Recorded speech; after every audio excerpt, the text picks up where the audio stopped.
Hello, what's going on, everybody? What's happening? Good evening. This your girl Tiffany. I'm here live in effect. Today's subject is called Black Fatigue. So now, what is Black Fatigue and what does that mean? All right, so this is a relatively new term that I heard of,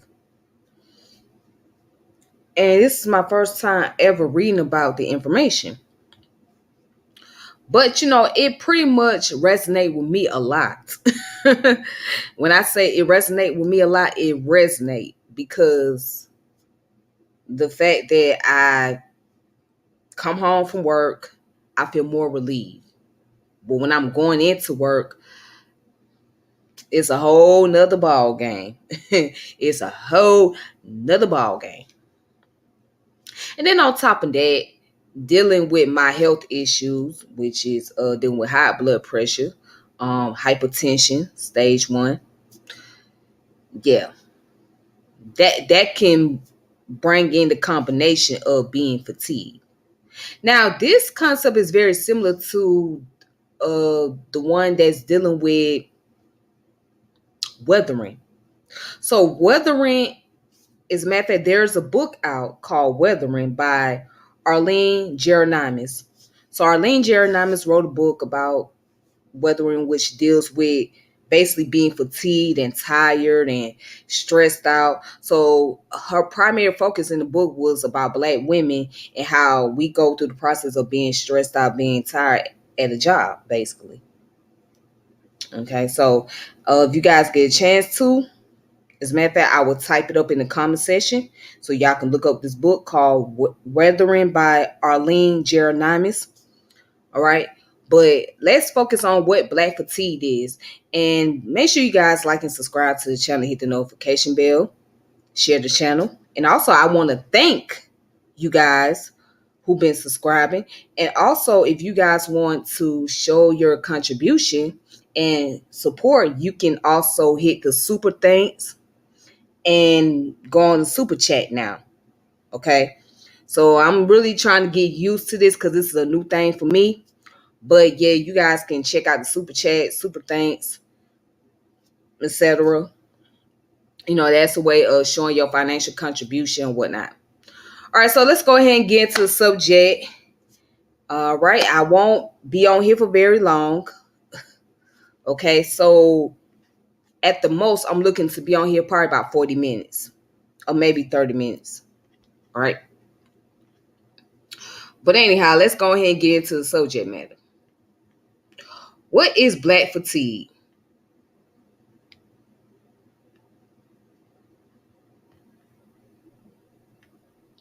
Now, this article came out back in September. Or well, it is still September technically.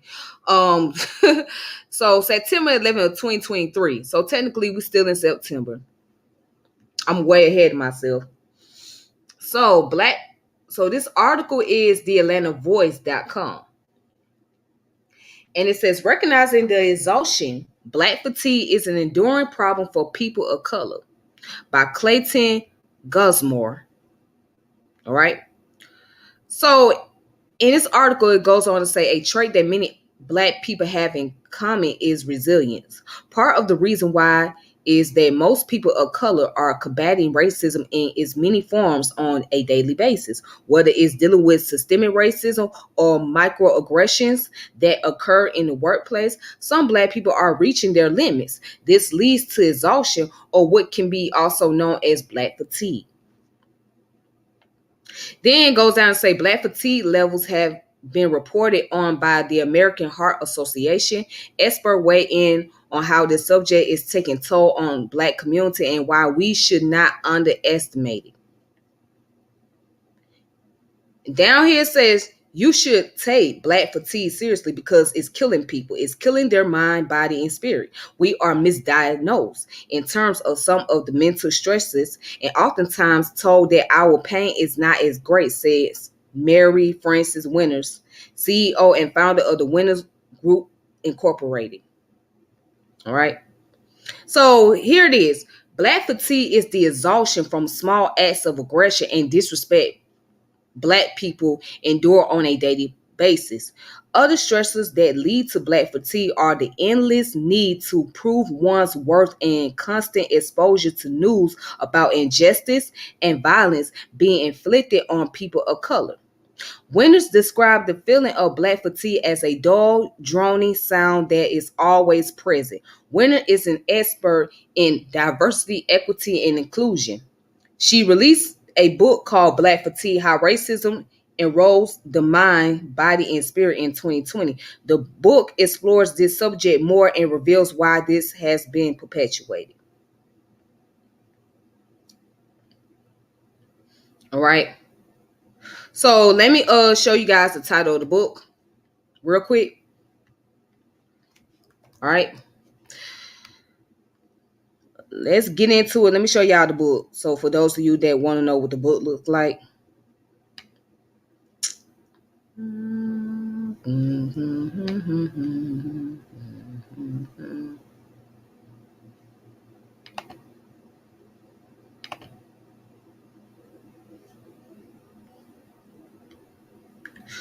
As a matter of fact, I'm gonna go to the Amazon website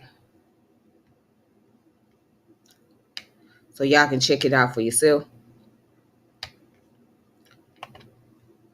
So right up here on Amazon, this is the website, and here's the title of the book, Black Fatigue, which costs around $11.99, which there is $12, right? That's $12. So if you guys want to order the book, you can. You can just go on Amazon and you get it for $12. Okay, that's the price they have for right now.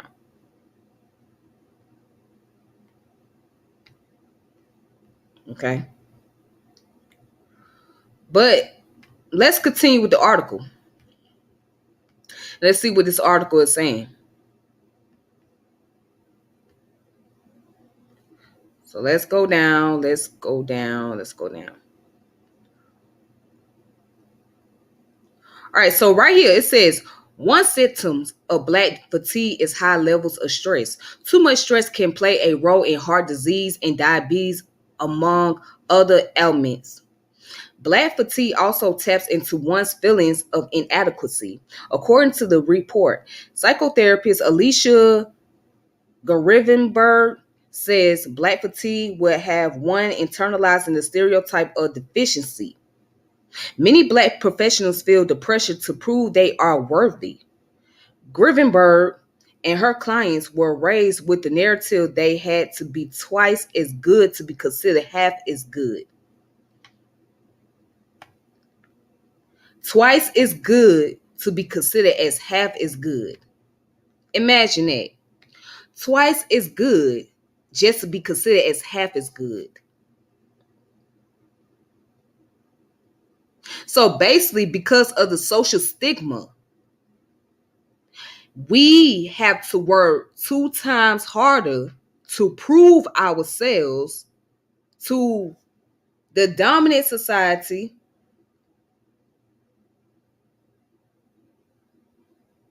to the privileged people, that we, the oppressed people, are good enough to work and to handle positions of power.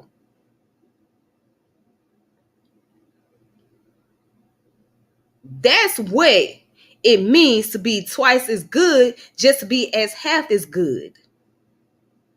So you busting your behind throughout your whole entire life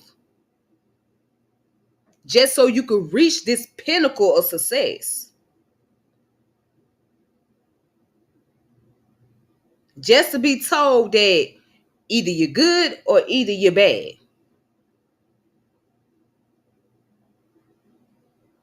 This is what comes with living inside a Western culture.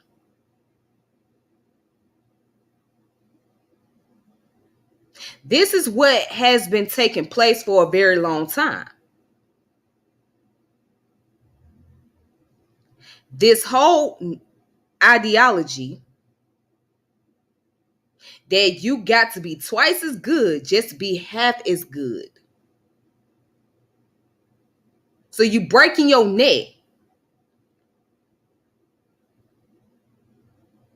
just so you can be recognized. This is where the politics of respectability to come in. Again, this is where politics of respectability comes into play. Because in the concept of politics of respectability, you have to basically prove yourself. You have to try to fit in where you can get in. Just so you won't be looked like the outcast, or you won't be stand out from the rest of the group. So now you have to put on a mask. This was something that W.E.B. Du Bois was talking about, the double consciousness.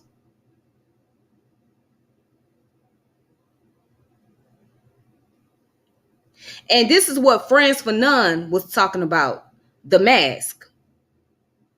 Right? But basically, both of them was talking about the double consciousness. You appeal one way to this group and you be another way to another group.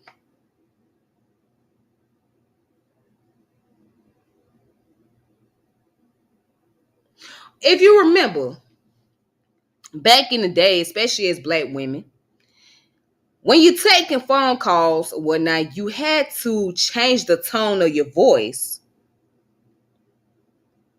to sound more proper. Hello, this is Tiffany French. Yes, I was calling in to check in on my application.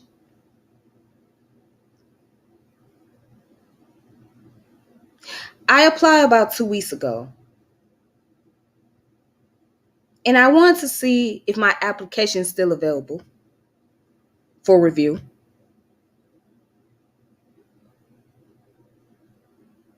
All right. Well, thank you very much. Okay, and can't you please have the manager call me at such and such number?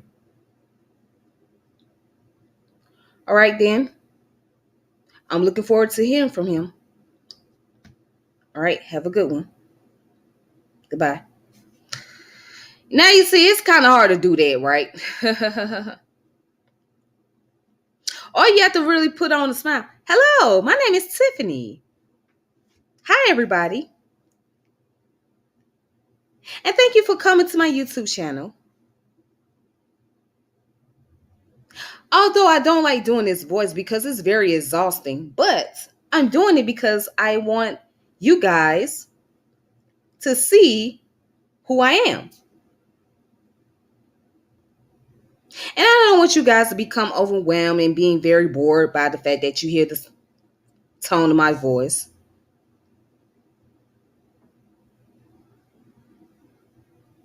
And no, this is not my usual voice, but I'm using this voice for a reason because I really have to reach out to the audience and get people to really listen. But is it really necessary for me to use this type of tone, rhetoric? Do I have to be very vibrant? Do I have to be very jolly to grab people's attention?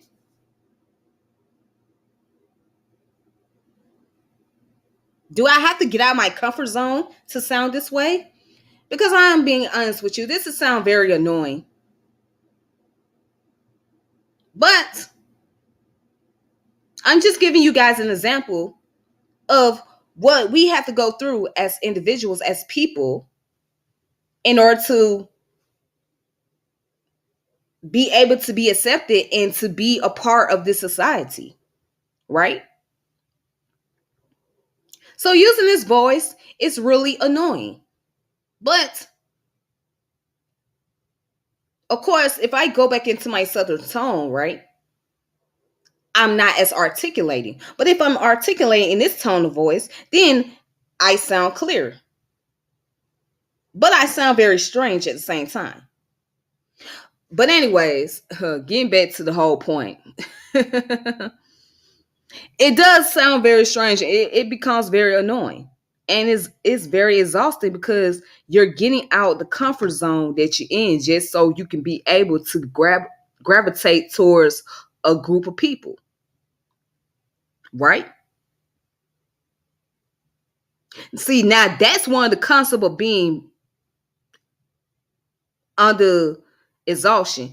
That is one of the concept of dealing with black fatigue because you have to change the narrative. You have to code switch. And in order to be able to get people's attention, you have to code switch. Otherwise, you're not going to get recognized.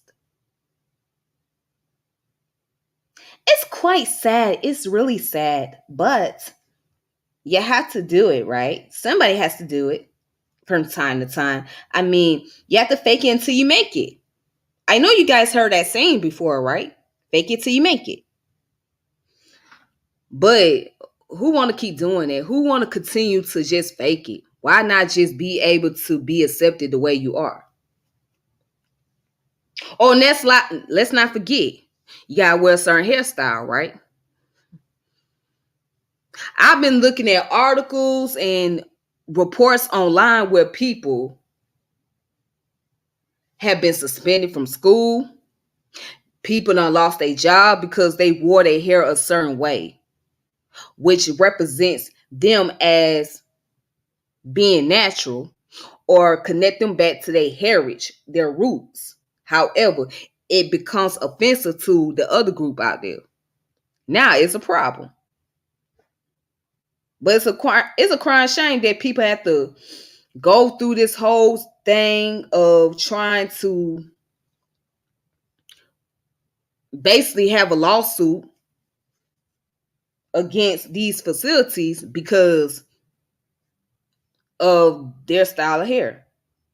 Now it's one thing if to have some type of requirement as far as like how to look presentable, but if you're sweating on things as such as dreadlocks or because somebody wear their hair in the afro, is as long as they keep it decent, it shouldn't be any problem, right?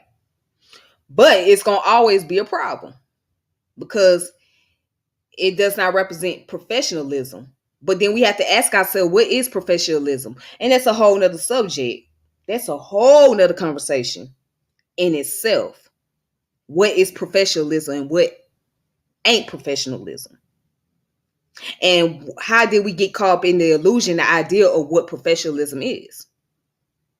That's a sociology question now. What is professionalism? That's a sociology question. But let's go ahead and continue. All right, so let me just go ahead and go back to the article. Let me see something.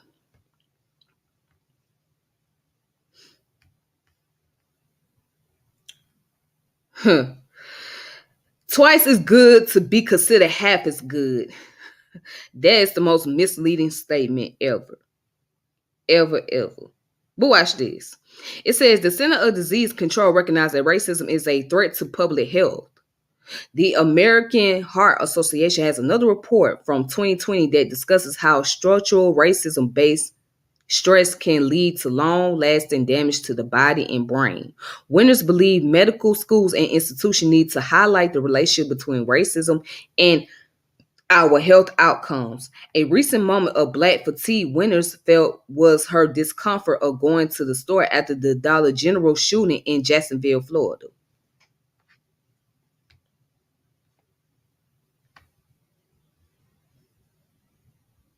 And not only what happened in Jacksonville, let's not forget what happened in Buffalo, New York, where majority of the Black people were just going to grocery stores, just doing grocery shopping, buying some food, and it happened on a Sunday, I believe. They was going grocery shopping, just getting some food, having a time of their life, just going about their good day, and you had some idiot go in there and decide to take all the lives of those would take majority of the life of those individuals.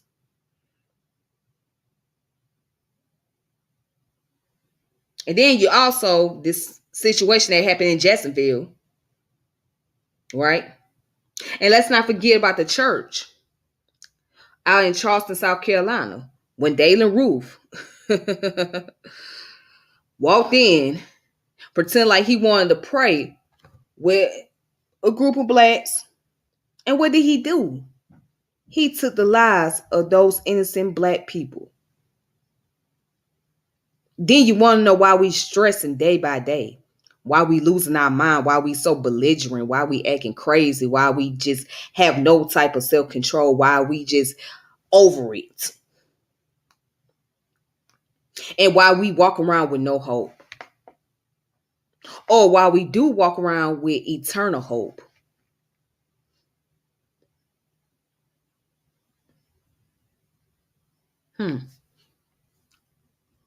But let's go ahead and let's go to the American Heart Association. This is very important. We need to understand something, especially when it comes to health. We all got to really read up on information about health and what it means to us, right? So,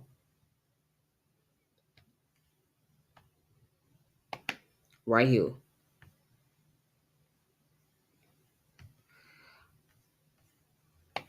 Understand Black Fatigue and How to Overcome It by Michael Marshall, American Heart Association News. Now watch this.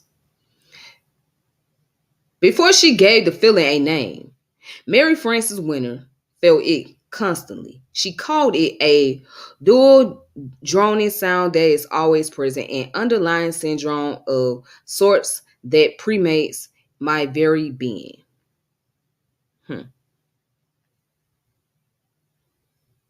Right? She calls the feeling Black fatigue, and though the problem is not of their making for the sake of their health, Black people need to understand and acknowledge the toll of living with racism, says Winter, a diversity and equity consultant from North Carolina. You have to take care of yourself. And that's very true.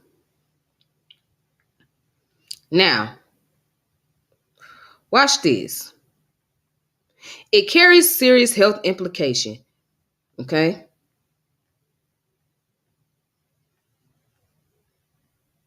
All right. So, it talks about the report from 2020. And I had read that in the previous article. Now, it goes on further. It says it defines structural racism as the normalization and legitimization of an array of dynamics, historical, cultural, institutional, and interpersonal, that routinely advantage white people while producing cumulative and chronic adverse outcomes for people of color. That report describes how racism harms all historically marginalized groups. It also knows that Black adults are more likely to face discrimination and cumulative effects of racial trauma, but are less likely to receive treatment for their mental health. Why is that? Why are we less likely to receive treatment for our mental health?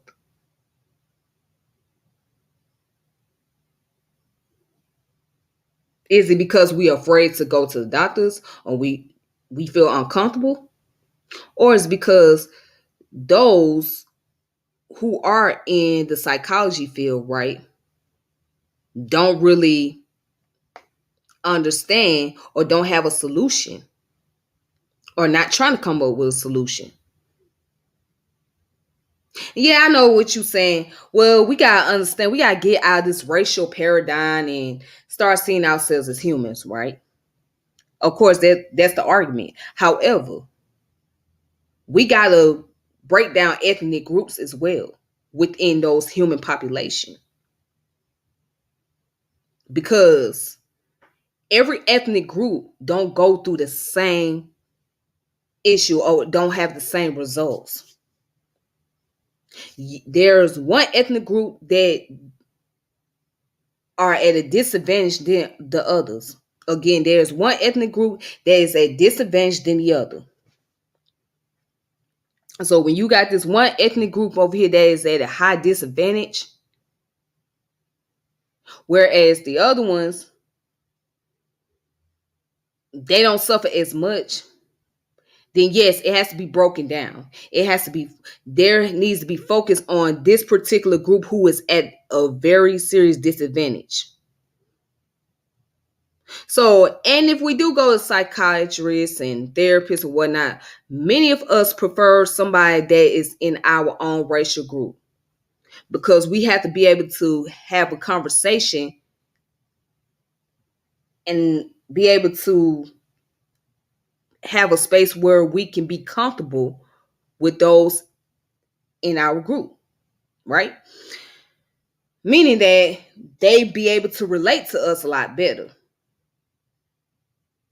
So if a black woman goes to therapy, she would prefer to have a black therapist, a black female therapist at that, because there might be some women problem that she had to deal with, and that therapist might understand and be able to give her some practical solution. And sometimes it might be based on what she have done as far as how to overcome her issues. So she might pass that wisdom on to her patient.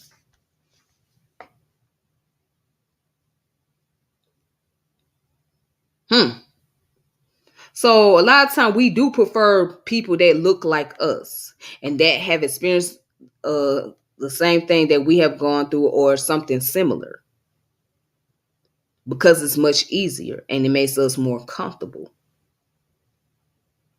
right? To have someone that can relate to you. Okay. But let's continue on. All right. So it says racism effect on mental health varies by person.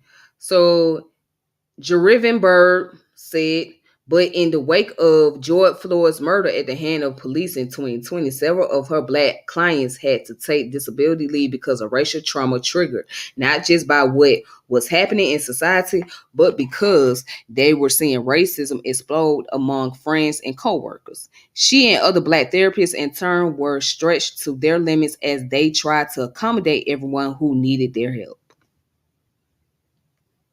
All right. And Winters, author of the book Black Fatigue, emphasizes that the problem lies in the systemic and historical oppression, not the people being oppressed. Being black is not exhausting, she said. Racism is exhausting. Mm. Being black is not exhausting. Racism is exhausting. That's a powerful statement, because the beauty of being a part of one's own culture and one's own ethnic group is not the problem, but to deal with the backlash and the oppression and learn about the historical event that has affected the people who belongs to that particular group is the problem.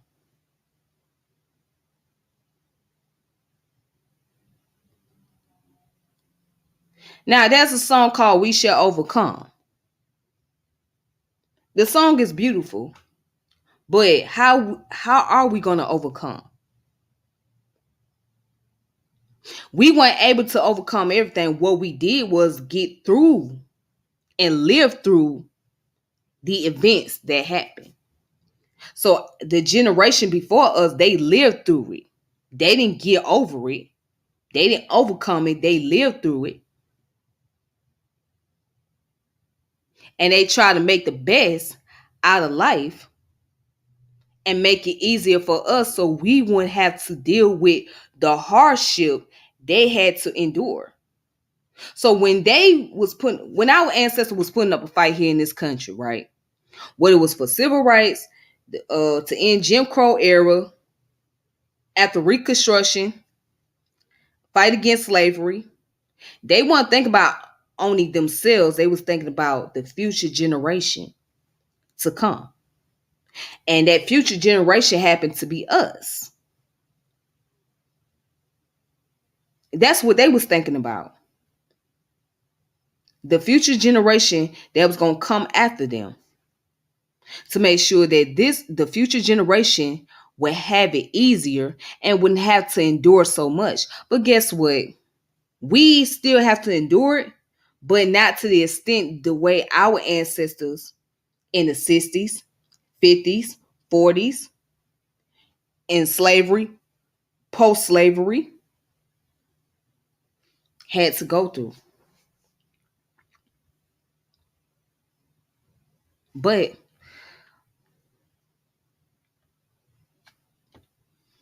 people argue, well, this is a new time. It's a new time, it's a new day.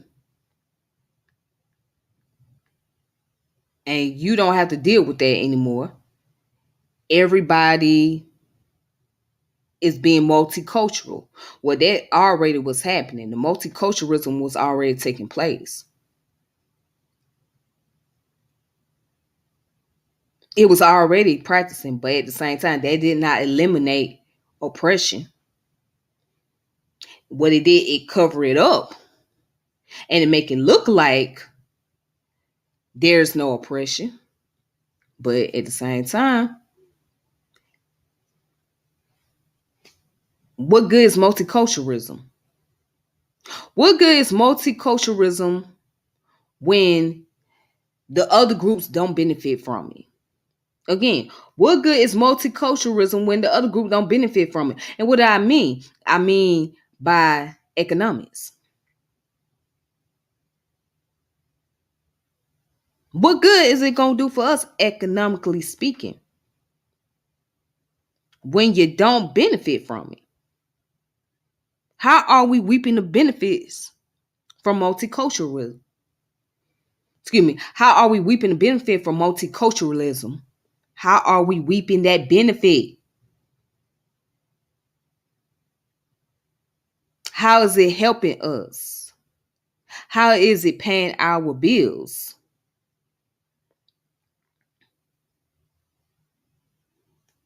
I mean, the principles are good, some of it, but overall, it doesn't help. It doesn't help those who still are at a disadvantage. And those who are talking about they are at a disadvantage in this country are the so called minority, the black people.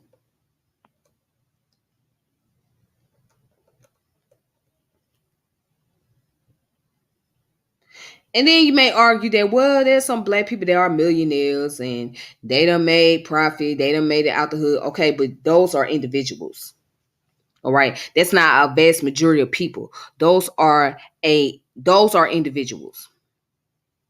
And there's only a certain amount of percentage of black people that was able to make it out the hood compared to the rest. So you probably looking at like a 10% bracket. Maybe 15% of bracket of black people that made it out the hood. And that was able to accumulate wealth. While everybody else is still dealing with the challenges. Everybody don't have a chance to get out of their circumstances. And so please don't talk to me about working hard. Because I had that conversation before. What is working hard? What is success? In order to be successful, right, you got to be able to have a network. That means through cronyism or nepotism. Again, cronyism or nepotism. Working hard don't really mean much. Working hard don't really pay off. Because if working hard really paid off, then those black people during slavery and after slavery, they should have been able, every black person be able to have 40 acres and a mule. Every black person should be able to have 40 acres and a mule.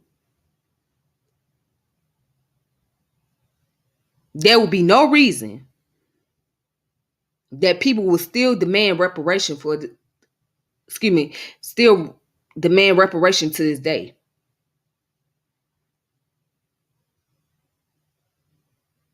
If hard work pays off, why are our people still demanding for reparation?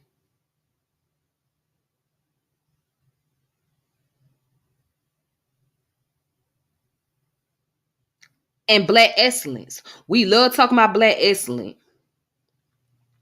We love that word. We love to throw that word around. But what people describe as black excellence is black exceptionalism.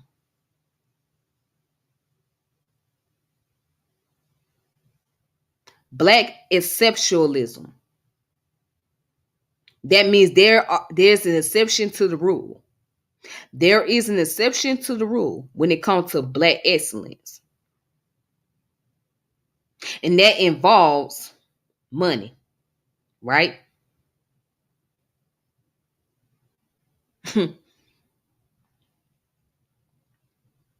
That's what involves money to be black excellent, to have a celebrity status, right?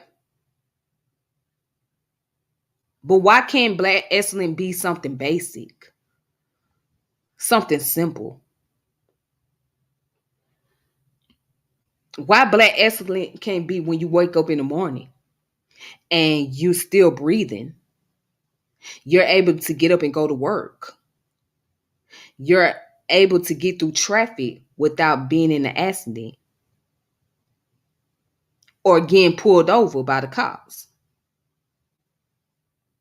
Being able to come home with your children, helping them with their homework, spending time with the baby, being able to get up to cut the grass, being able to help the neighbor next door or help somebody with their groceries.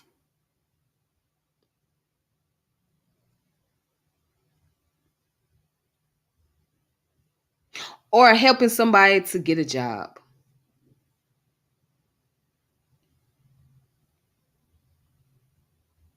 Why that can't be black excellence? Why does black excellence has to deal with wealth and not just the simple things in life?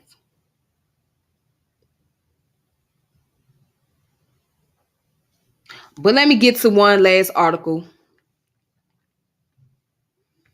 All right, so this last article right here. I hope you can. This article comes from foxnews.com, and I know y'all gonna say something about Fox News because it is ran by the Republican Party, etc., or it's funded by the Republican Party. But I think this article is very interesting because it really touches on a lot of things, right? Um, and one of those things they talk about in this article is critical race theory, right? But the title is very interesting, and the article in itself is very insightful.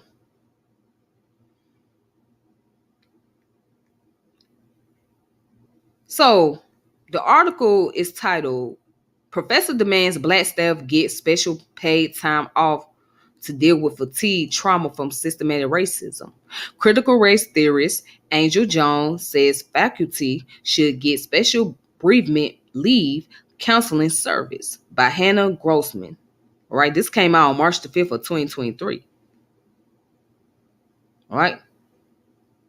So it talks about a critical race theorist and professor demanded that Black people should get special bereavement leave and counseling services in order to deal with issues related to systemic racism.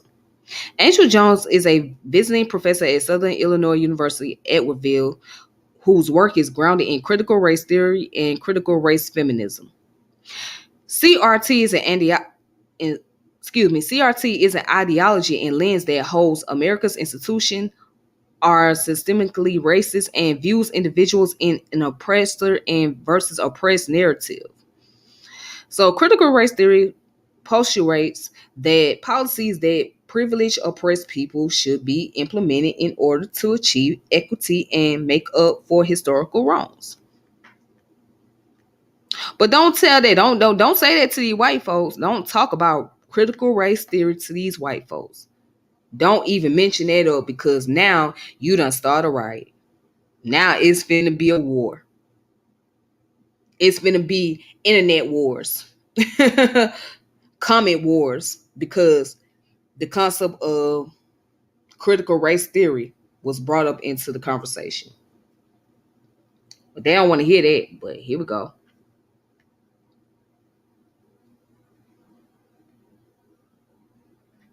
So it says Jones did not admit. Hold on. Anyway, it said Jones argued that black faculty should be granted special time off and mental health therapy to deal with events of alleged police brutality in an article published in Time Higher Education on February 23rd. So Jones did not immediately respond to a request for comment on whether she support bereavement leave for all minorities in oppressed category. All right, so here's the lady right here. This is her. All right, so she quotes, I am a proud educator who loves what I do. But before that, I am a black woman, she wrote.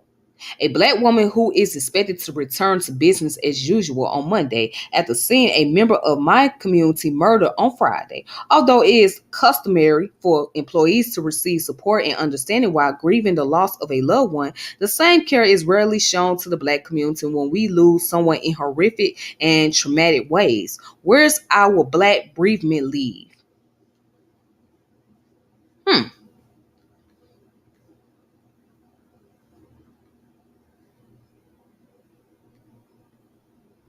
All right. And so here's a book about critical race theory by Richard Del Delgado and Jean Stefanik. All right. So it says The Critical Race Theory and Introduction, forward by Angela Harris. So, anyways, it go further down to say that she called for campus-wide statement to students in the aftermath of racial events in the news as obligatory and performative, adding it didn't go far enough to address black faculty's trauma which they need to process. Where are our counseling services? Where is our grace for missed meetings and deadlines while we moan? Yes, we have a job. Yes, we have jobs to do and students to support, but we also have trauma to process. In order to deal with the racial battle fatigue, the professor said funding should be allocated to the mental health of black staff. Racial battle fatigue refers to the psychological and physiological consequences of experiencing racism, Jones said. The proclaimed psychological phenomenon has been well documented and can have deadly symptoms, including suicidal thoughts. Mm. So, Illinois County interjects racial equity into criminal justice system with or steep in CRT unprecedented. So, racial battle fatigue, the professor said, can also cause elevated heart rate, tension, headaches, and stomach ulcers. We experience these symptoms on a regular basis as a result for we experience these symptoms on a regular basis as a result of our firsthand racial trauma, she said. Free counseling services by culturally competent counselors familiar with identifying and addressing racial battle fatigue should be available at all times. In addition to counseling, Jones demanded black bereavement leave in order to have the space and time to grieve. Hmm. So, bereavement on the basis of race requires a day off, inability to work from home, a deadline extension to have their workload reassigned, including these benefits will help for the retention of black faculty and staff. All right, so this is the article right here. Now, I want to talk a little bit about this article. Although I do agree with the point that she's making, because anytime there is a traumatic event and it does something to a person psychologically, we should be able we should be able to have that option. We should be able to have an option whether we want to come to work or not, right? We should be able to make a decision for ourselves. But we know that that's not going to be the reality. That is not going to be the reality. And as the article mentioned, it's unprecedented, means that it's not put into practice because it's not going to be the reality. Because these companies, right, it's not going to slow down their process just to give these employees some time away. So if that was to put into place, that means half of the staff would not be at work. So that means you only left with a certain amount of people. And what companies are looking at, right? This is what you have to understand about companies. They're looking for a certain amount of people to be on the job, to be able to perform the duties so the task can get done. If there's not a certain amount of people at work, then the company is in trouble. So a company is in trouble because they don't have a certain amount of staff. So that means the job cannot be done accordingly, and the company will lose profit. So companies are not going to take that risk. So they're not going to say, well, collectively, people can take a bereavement, right? Or take some time off to grieve. They're not going to do that. They're not going to let they're not going to let 1/3 of the staff or 1/4 of the staff or half the staffs get some time off for grieving. No, they're not going to do that. They're not going to allow it. There are only a certain amount of people who can take those days off. And you have to show proof. You have to show proof. Otherwise, you would not be approved. So, that's a difficult one right there. I mean, it's very idealistic. It's an ideal. But there would not be any form of pragmatism. There will be no pragmatism. It's very idealistic, but the pragmatism is not going to be there. And if you did, then the company would say, okay, well, if these people want to take off for that, then that means we're going to have to find a replacement. So now the company is going to look for the replacement. And once they look for the replacement, then those people who done took the time off for bereavement pay, right? They're going to be out of a job. So again, it's a tricky thing. It's very complicated. It's really complicated, but I support the idea.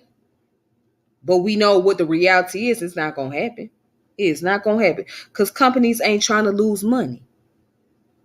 They going to try to find a way to hold on to their profit as much as possible. Corey, hey Corey. Corey put, they using immigrants to take over the jobs. And in a way, I agree. I agree in a way that yes, there are immigrants that's coming over here to get the jobs. Now, not all of them are taking over jobs, but there are a certain amount of immigrants that's over here. And we know why. Because see, the companies, when they take in immigrants, they saving money. That's how they looking at it. They looking at saving money. And also, there could be a tax write-out too. See, a lot of people don't know that. Especially the ones that are illegal immigrants and they working. That's a tax write-out. So at the end of the year, when they file their taxes, they document those people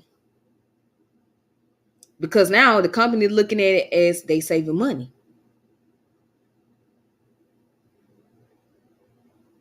So the more immigrants they have on the workforce, the more money they save.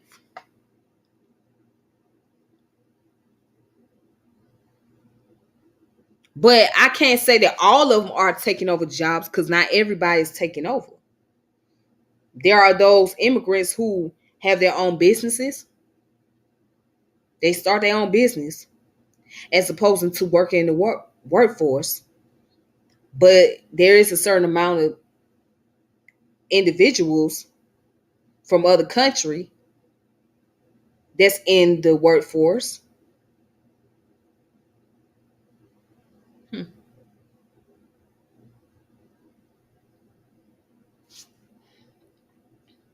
But anyways, I just wanted to get on here to have this conversation. And I went over the time limit. Oh no. Here you go with this FBA stuff. Oh my God. Not the FBA. Not this FBA stuff. Oh my goodness. Okay. Okay. You're on the FBA bandwagon. I'm not gonna really get too much into that comment, but okay. But yeah, there are those who don't want to work for a certain amount of money. You're right. There are those individuals who don't want to work. Although I don't agree with the term of FBA, but that's I can get past that.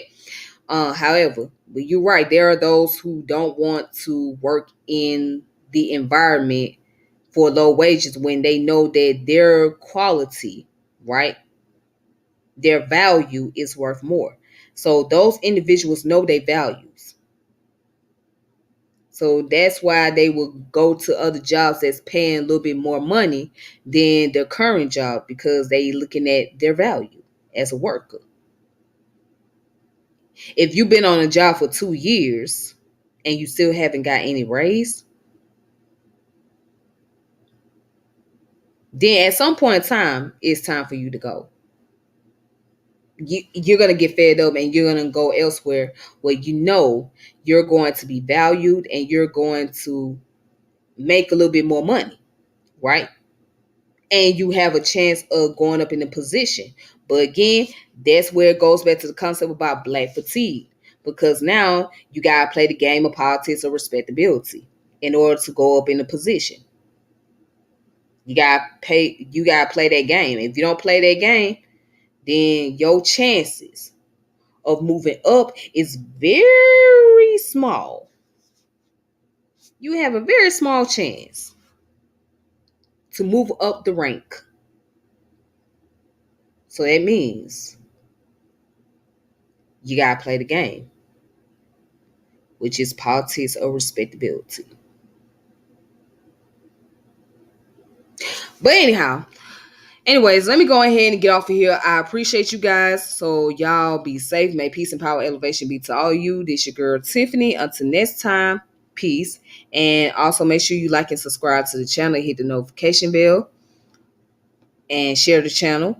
And if you guys want to bring about some type of financial contribution, you can hit the super thanks icon button on the video, right?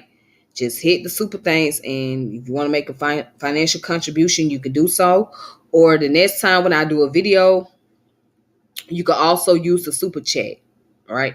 But anyways, you guys take it easy, and I will reconnect with you all. So peace and power and elevation be to all of you. And for those of you that's just coming in, you have to watch the video from the very beginning to see what the subject is about. And you can just leave your comment at the bottom of the video. All right. And I will try to reply as much as I can. Okay. All right. Peace.